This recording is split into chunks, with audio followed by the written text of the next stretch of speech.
Dokter, kita ngomong-ngomong dulu awet muda. Kita lihat dari kacamata seorang dokter, awet muda itu tipsnya apa sih, Dok? Tips dulu deh. Ya, kalau awet muda tentunya kalau cuma dari ngurangin garam kok kayaknya enggak ya. Untuk sahabat sehat Agarilus semua, jangan lupa untuk komen, like, dan subscribe di YouTube Agarilus Series.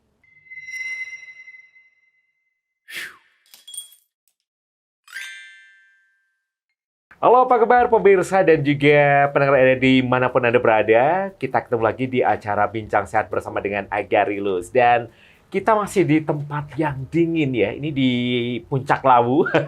Tepatnya di Hortus Medicus Wellness Center. Dan kali ini kita akan berbincang-bincang seputar kesehatan bersama dengan dokter kita, Dokter Danang. Halo dokter. Halo, saya. Wey. Ya, sehat ya. Kita selesai dokter ya. Iya. Amin, amin, amin. Awet muda nih kayaknya nih. Kita ya awet muda loh ya. Kita sepantaran sebenarnya. Oke, pemirsa, dan jangan lupa saya informasikan sekali lagi pemirsa akan bergabung bersama kita di media sosial kita di IG dan TikTok di Agarilus Official dan juga Facebook dan YouTube di Agarilus Series. Baik, kita baru-baru ini dihebohkan nih biar seru bahasanya.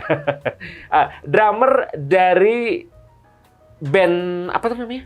Dewa 19. Dewa 19 yang kemarin habis konser, saya habis tiket nih nggak kebagian tiket jadi nggak nonton ya. Oke, Tio Nugros. Nah, Tio ini Dok. Dari zaman ke zaman kalau kita lihat di Instagram atau di medsos ya, itu foto dari tahun 2003 ke 2023, face-nya ini masih tetap sama. Awet muda. Iya. Nah, ini katanya saya baca di artikel itu Tio Nugros tidak mengkonsumsi garam. Nah, nanti juga kita akan bahas juga nih, apakah garam ini berpengaruh dengan yang namanya apa ya, awet muda atau apa ya? Kita perlu menghindari garam deh kayak buat kita awet muda atau tetap apa ya, glowing lah. Tapi kita nggak tahu ya dok ya. Kita akan bahas di tema hari ini, ya ini seputar pengaruh garam ya. Ini kurangi garam bisa bikin awet muda seperti Tio Nugros. Oke dokter, kita ngomong-ngomong dulu awet muda. Kita lihat dari kacamata seorang dokter, awet muda itu tipsnya apa sih dok? Tips dulu deh. Ya, kalau awet muda tentunya kalau cuma dari ngurangin garam kok kayaknya enggak ya. Enggak ya? Enggak, iya. Apa nih dok harusnya? Awet muda itu kan multifaktor Mas ya. Banyak sekali Banyak ya? sekali. Oke. Ya, itu tadi mungkin salah satunya ya. Salah satunya. Dalam konteks adalah menjaga makanan. Ya, tentunya selain menjaga makanan, tentunya bisa juga adalah dari perawatan juga bisa ya. Nah, perawatan juga bisa. Nah, kemudian tentunya juga adalah dari dalam kita nih, kita happy nggak nih ya? Orang yang suka merengut ya, dibanding yang suka ketawa-ketawa tentunya pasti lebih awet pasti muda beda ya, yang gembira ya kan. Bener. Nah, dari kejiwaan kita ya kan, kita suka happy di dalam jiwa yang gembira tentunya nanti akan memberikan dampak pada fisik kita juga. Betul, jadi betul. kalau bicara mengenai awet muda tentunya berbagai faktor ya. Banyak faktor ya. Makanan, lifestyle kita, ya kan? Kemudian istirahat kita, sama perawatan juga dong. Nah itu. Jadi kalau kombinasi itu nggak mungkin Tio Nugros nggak perawatan juga nggak mungkin. Iya. Nah, betul kan? Apalagi artis ya. Iya betul. Oke, sekarang nggak kalah lah sama ibu-ibu tetangga sebelah itu. Wih, ini mukanya glowing-glowing. Ternyata perawatan juga. Iya, tetapi mungkin juga dilihatnya kayaknya kalau melalui proses yang panjang kan tadi. Kalau instan ya kayak Titi DJ aja, oplas gitu udah selesai gitu ya. Woi, saya pangling loh kemarin lihat Titi DJ. Ini perlu kita bahas lagi dok ya, yang Titi DJ spesial nih. Oke, kita mengenal istilahnya Tio Nugros ini seperti apa ya? Seperti vampir, awet muda. Itu, tapi bukan penghisap darah loh ya.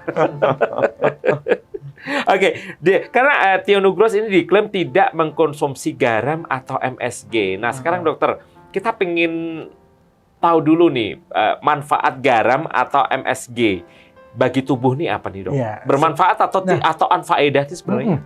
Sebetulnya kalau dikatakan garam itu juga ada manfaatnya tubuh kita. Oke. Ya, jadi berbicara mengenai manfaat garam, sebetulnya kita ngomongin tentang elektrolit, Mas. Elektrolit itu apa sih? Elektrolit itu kandungan mineral yang memiliki peran di dalam tubuh kita, ya kan? Nah, salah satunya adalah natrium. Ya, yang mana natrium itu adalah salah satu yang paling banyak sumbernya dari garam, gitu. Ya. Nah, jadi garam yang kita kenal ini kan biasanya kan garam dapur itu. Yeah. Ya, garam dapur itu kan NaCl rumus kimianya ya, Oke. natrium klorida. Nah, kemudian ada juga yang MSG, monosodium glutamat ya. Nah, jadi nama lainnya natrium itu sodium ya. Sodium sama natrium itu makhluk yang sama gitu ya. Nah, jadi terkait dengan garam sebetulnya tetap diperlukan bagi tubuh kita, terutama adalah untuk menjaga balancing ya kan cairan tubuh kita. Oke. Ya, nah ini nanti mungkin perannya di sana nih ya, menjaga keseimbangan cairan di dalam tubuh kita biar seimbang. Jadi nanti berkaitan dengan keseimbangan itu tentunya berpengaruh kepada tekanan darah. Oke. Ya. Nah, selain itu juga garam juga bermanfaat juga untuk detoksifikasi ya di dalam pencernaan juga bisa berperan juga. Jadi kalau misalkan ekstrim garam itu nggak bermanfaat, salah itu ya. Tetap ada manfaatnya. Ada peran manfaatnya. Nah, cuma ya? yang tadi perlu perhatian yang kita highlight nanti adalah seberapa banyak ini yang boleh kita konsumsi. Boleh dikonsumsi. Oke. Kalau kita melihat artikel nih ya, pembahasan apakah garam dapat membuat seseorang tampak awet muda. Diberikan informasi peran garam dalam tubuh. Oke, tadi udah disebutkan dokter sebagai elektrolit juga ya. Tapi kalau kita terlalu banyak makan garam, aduh, ini ada istilah juga ya, pengalaman orang tua itu istilahnya banyak makan asam garam. Banyak makan asam garam. Nah, ini beda lagi ya, Dok ya. Mungkin maksudnya karena umurnya tua, dia kan konsumsi garamnya lebih banyak gitu. Nah, pengalamannya lebih banyak. Padahal nggak, kalau banyak asam garamnya itu juga nanti bisa hipertensi loh. Iya. Nah, hubungannya poinnya di situ tuh, Mas. Oke, yang di paling hipertensi banyak. ya. Iya. Jadi tadi ya, garam atau dalam hal ini ada kandungan natriumnya. Ya, natrium tadi adalah berfungsi untuk menjaga biar volume darah yang ada di pembuluh darah itu seimbang. Ya, karena dia memiliki sifat untuk menarik cairan. Menarik cairan. Jadi mempertahankan cairan itu ada di dalam darah. Nah, kalau kebanyakan garam. Ya, kalau kebanyakan garam berarti akan semakin banyak cairan di dalam pembuluh darah kita. Bahaya nggak, Dok? Nah, kalau kebanyakan cairan, nah fungsi jantung itu adalah untuk mempertahankan tekanan darah. Jadi harus banyak memompa. Semakin banyak cairan, semakin banyak jantungnya reposo, ya kerja keras. Betul. Gitu ya. Nah, dengan adanya pemompaan yang keras itu tekanan darahnya menjadi tinggi. Nah, itu jadi analoginya karena natrium yang ada di dalam kandungan garam, ya kan, itu menarik cairan sehingga cairan di dalam pembuluh darah menjadi lebih banyak, sehingga diperlukan upaya atau tekanan yang lebih keras untuk mengalirkan ke seluruh tubuh. Nah, jadi semakin banyak konsumsi garam, semakin banyak natriumnya, semakin banyak cairan yang ada di pembuluh darah, semakin dibutuhkan tekanan untuk menjalankan cairan itu. Akibatnya itulah terjadi salah satunya tekanan darah tinggi. Nah, ini efeknya mungkin ya kan, karena tekanan darah tinggi, nah itu kan membawa dampak kemana-mana, Mas. Kemana-mana, Mas ya. Betul. Tekanan darah tinggi bikin susah tidur. Ya, susah tidur akibatnya apa nanti ya kan? Mukanya jadi jutek, jadi lecek terus ya kan? Bikin nggak segar, nggak fresh, cemberut. Jadi nggak fresh kan, nggak tampak lebih tua kan? Boros. Juga kameramen semuanya cemberut. Udah makan belum? Belum. Nanti sebentar lagi. Habis ini ya, break ya. Kemudian juga tekanan darah tinggi juga nanti bisa menyebabkan pusing, cengeng. Nah, seperti itu kan nanti dampaknya secara korelasi tidak langsungnya bisa tadi menimbulkan penampakan yang lebih boros atau tidak awet. Tidak sesuai dengan umur ya, mungkin lebih old. Oke, dokter, kandungan garam dalam makanan. Kalau kita melihat masyarakat kita ini lebih, bukan masyarakat kita, saya sendiri aja deh. Kalau di rumah ikan asin, sambal terasi, jadi pengen makan nih ya. Jadi lapar dong. Jadi lapar ya, bener. Kita nasi anget nih, Dok.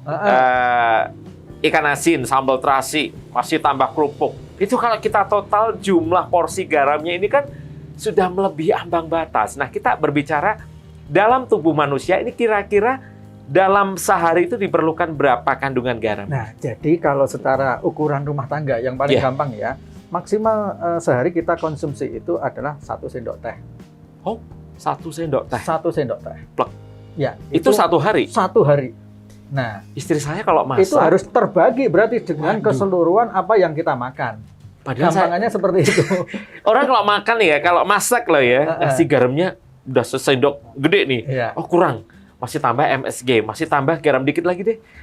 Waduh, ini berarti juga Itu ini yang ya. jadi apa? Karena konsep kita ya kan Iya. di budaya Indonesia itu kan suka makanan yang gurih ya. Nah, Nah, betul. itu ya suka makanan yang gurih, di mana salah satu sumber dari gurihnya itu kan biasanya dari Garam. garam. Nah, ini Betul, kadang betul. juga yang perlu pembiasaan. Pembiasaan. Ya, Oke. pembiasaan. Jadi sebetulnya kan konsep budaya ya. Iya. Masyarakat Jepang misalkan, ya kan masyarakat Jepang itu terbiasa lebih tidak segurih kita, ya kan. Nah, kita melihat kan mereka juga umurnya panjang-panjang, Oke. ya. Kemudian Jepang, Korea kulitnya juga banyak glowing-glowing. Salah satunya mungkin juga karena penambahan asupan garam dari luar itu lebih sedikit, ya, karena sudah terbentuk di dalam makanannya. Sebenarnya kan makanan itu kan betul sudah ada memiliki rasa asin atau gurih dari alaminya kan, tidak perlu penambahan dari luar. Nah, repotnya kita juga di meja makan kita juga ada tambahan untuk garam, ada tempat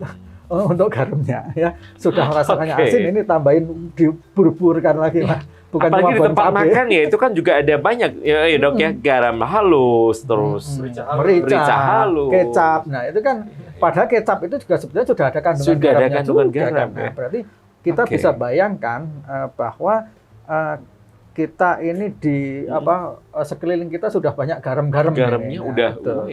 di kerupuk udah Iya. ada garamnya, di olahan daging. Aduh, Ditambah banyak garam. banget ya. Oke, garam.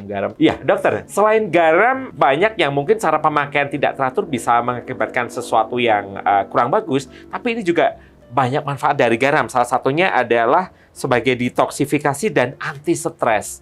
Kok bisa ya, Dok? Gimana nih? Ya, karena tadi natrium, ya kan, kandungan dari garam kan natrium klorida, itu salah satunya adalah selain menjaga keseimbangan cairan, juga berfungsi di dalam sel saraf kita, Oke. mengatur kerja sel saraf kita. Nah, kalau misalkan salah satu kekurangan asupan natrium, dalam hal ini sumbernya dari garam, bisa mengganggu juga kerja sel saraf kita. Ya, misalkan kita butuh rileks, kita butuh tidur, ya kan, di sana berperan adalah sel saraf. Nah, kalau misalkan terjadi asupan garam yang malah justru berkurang, akan mengganggu kinerja saraf kita juga. Itu ke sana. Jadi memang paling baik itu vetiver, Mas, ya. Apa Yang itu? sedang-sedang saja. Gitu. Kalau saya bukan, saya alam Mbah Dukun. Apa tuh Mas Arya? Hah? Apa tuh Mas Adiknya. Arya? Saya Ya. suka gerakannya aja sih.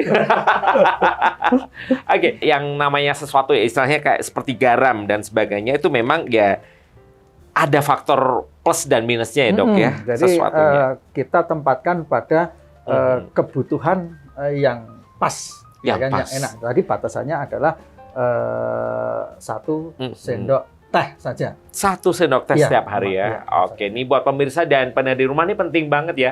Asupan garam setiap hari kita takarnya minimal 1 sendok teh. Berarti sendok teh itu Maksimal, kecil. Mas. Oh, maksimal. Maksimal, iya. Waduh, ya udah. Ini saya harus sulit ya. Jujur loh, saya beli makanan misalkan di soto atau apalah, bakso atau apalah.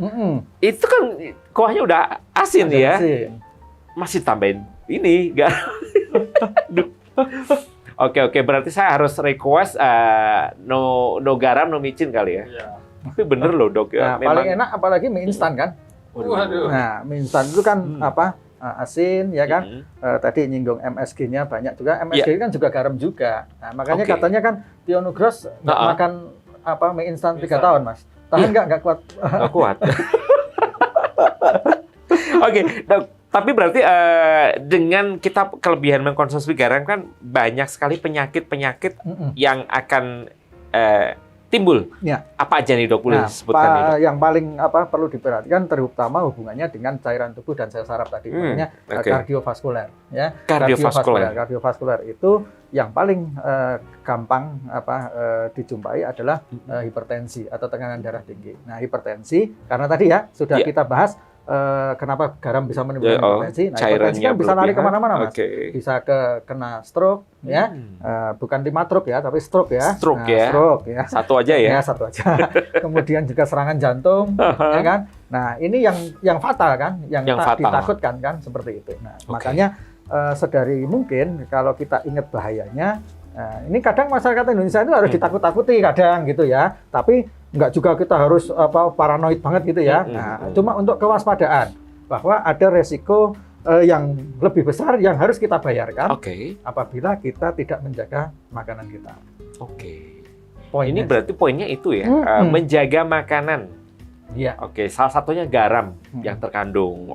Dokter, ini juga ada kita bahas ke Theonugros tadi ya, karena Theonugros ini dibilang nggak bisa tua gitu. Dan kita memang nggak tahu ya. Saya juga punya sahabat atau keluarga sih, umurnya tuh udah 60 tapi kayaknya si Pak D saya itu nggak berubah loh. Baby face. Padahal juga nggak operasi plastik, nggak perawatan, tapi ya semua bawaan sendiri-sendiri. Ini tapi ada juga nih dok artikel yang membahas tentang sindrom yang membuat tampak seperti lansia atau lebih tua, ini yang namanya kutis laksa. Ini apa nih dok? Itu termasuk yang langka itu mas ya. Yang langka? Langka dan termasuk salah satu kelainan genetik. Salah satu kelainan bawaan ya. Jadi bawaan dan itu cukup langka. Tapi pada intinya adalah kenapa dia disebut penuaan dini? Karena biasanya karena terkait dengan elastisitas tubuh yang berkurang jauh. Semuanya jadi kendor, melorot. Kulitnya ya kan harusnya kulit wajah itu kan kenceng ya. Tarik benang kayak gitu ya. Nah, karena dia terkena serangan semua yang mengencangkan itu jadi kendor. Nah, akibatnya muncullah wajah-wajah penuaan. Ya bukan cuma di wajah. Bahkan sampai ekstrim. Mohon maaf seperti lansia, sampai berkerut, sampai ya seperti nenek-nenek lah. Bahkan yang paling fatal bisa juga itu sindrom itu tadi juga menyebabkan kayak hernia, turun berok.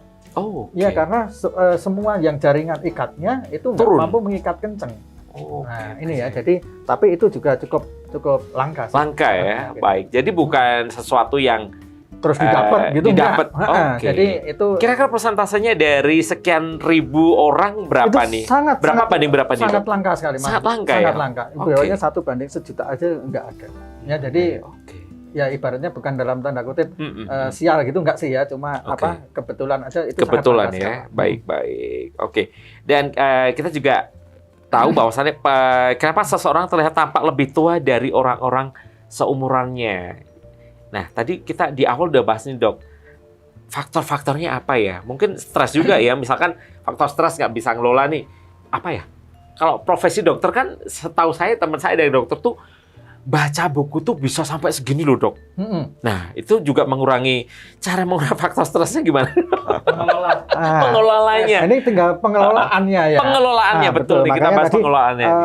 Faktornya kan bisa dari makanan, bisa dari lifestyle maupun pengelolaan stres ini penting juga. Ya. Nah, salah satunya adalah kita juga harus healing time itu juga ada, Mas. Jadi kayak kita di sini healing ya. Betul. Jadi kadang diperlukan suatu saat kita keluar dari rutinitas sehari-hari itu juga sangat penting. Jadi menjaga kewarasan itu penting. Ya untuk awet muda itu sangat penting juga karena tadi psikologis itu juga berperan. Ya, mental itu juga berperan terhadap penampakan fisik kita. Walaupun kita jaga makan, jaga pola apapun ya. Iya, tapi pola secara pikiran stres kan cemberut. Nah, lama-lama kan tetap berpengaruh juga. Walaupun ditarik benang pun juga. Iya. Look-nya nggak dapet ya dari. Kalau faktor genetik gimana dong? Kalau faktor genetik itu juga ada, ya kan? Nah, faktor genetik juga ada, tetapi tadi kalau faktor genetik kan kita nggak bisa modifikasi, Mas. Ya kan? Sudah bawaan sudah gift, ya kan? Nah, tetapi yang bisa kita modifikasi adalah gaya hidup, ya kan? Lifestyle, cara makan. Ini yang bisa kita pengaruhi. Ya kalau berkaitan dengan genetik, keturunan dan sebagainya, dah syukurin aja lah ya. Tetapi yang bisa kita ubah adalah bagaimana kita menjaga lifestyle kita, gaya makan kita, pola istirahat kita, olahraga kita, ya. Ini yang paling perlu diperhatikan. Seperti itu.